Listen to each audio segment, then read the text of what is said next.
قوم ته تقریر کوو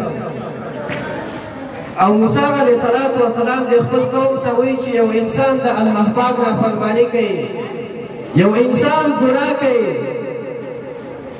او دغه خپله زندګي د الله په نافرمانۍ کې تېروي، وایي دغسې انسان باندې الله پاک عذاب راولي او دغسې انسان الله پاک زنده کوي. نو په دې کې یو کس پرېښ شو موسی علیه السلام ته وایي چې ای موسی زه خو د الله نافرماني کومه، زه خو ګناه کومه، خو لیکن مال مې زیاتېږي، اولاد مې زیاتېږي، خو لیکن ما باندې خو کوم عذاب رانغی. نو موسی علیه السلام چپ شو.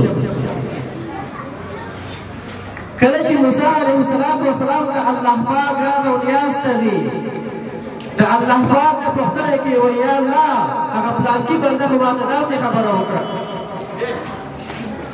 چې زه ګناه کوم، د الله نافرماني کوم، فسق او فجور کوم، خو لیکن مال مې زیاتېږي، اولاد مې زیاتېږي، په ما باندې خو د الله پاک یو عذاب نه دی راغلی. نو الله پاک موسی علیه السلام ته وایي چې ته لاړ شه او زما هغه بنده ته ووایه چې ته ما په داسې عذاب کې ګرفتار کړی، هر څوک چې ستا په شان باندې ګناهونه کوي، زما نافرماني کوي، ستا غوندې عذاب به زه هغې بنده ته ورکومه. نو موسی علیه السلام الله پاک ته وایي یا الله هغه بنده مې په کوم عذاب کې ګرفتار کړی دی؟ وایي ما د هغې نه د سجدې توفیق اخیستی دی. یعنې کله چې الله پاک د انسان نه ناراضه شي، دغه انسان نه د سجدې توفیق دې نه اخلي. څوک چې لمونځ نه کوي، الله پاک ته سجده نه کوي، پوه شه دې نه الله پاک خفه دی. نو الله پاک موسی علیه السلام ته وایي چې لاړ شه هغه بنده ته ووایه چې ما تا نه هغه د سجدې توفیق اخیستی دی.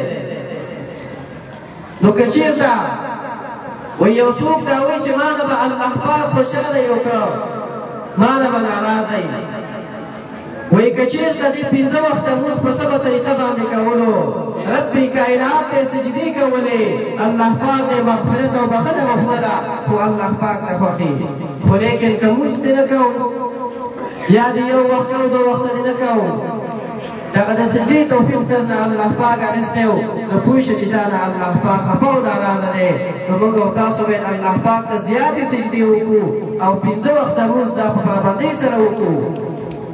وایي الله ته چې یو بنده نږدې هغه د سجدې په حالات کې الله پاک ته دا بنده ډېر نږدې، زیاتې سجدې باید الله پاک ته وکړو او خصوصا 5 وخته لمونځ دا په جمع پابندۍ سره وکړو.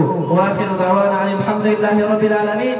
زمونږ اسلامي پرانتې ځای پای ته رسېږي، لومړی استادان دي او بیا ورپسې په منظم ډول شاګردان دي.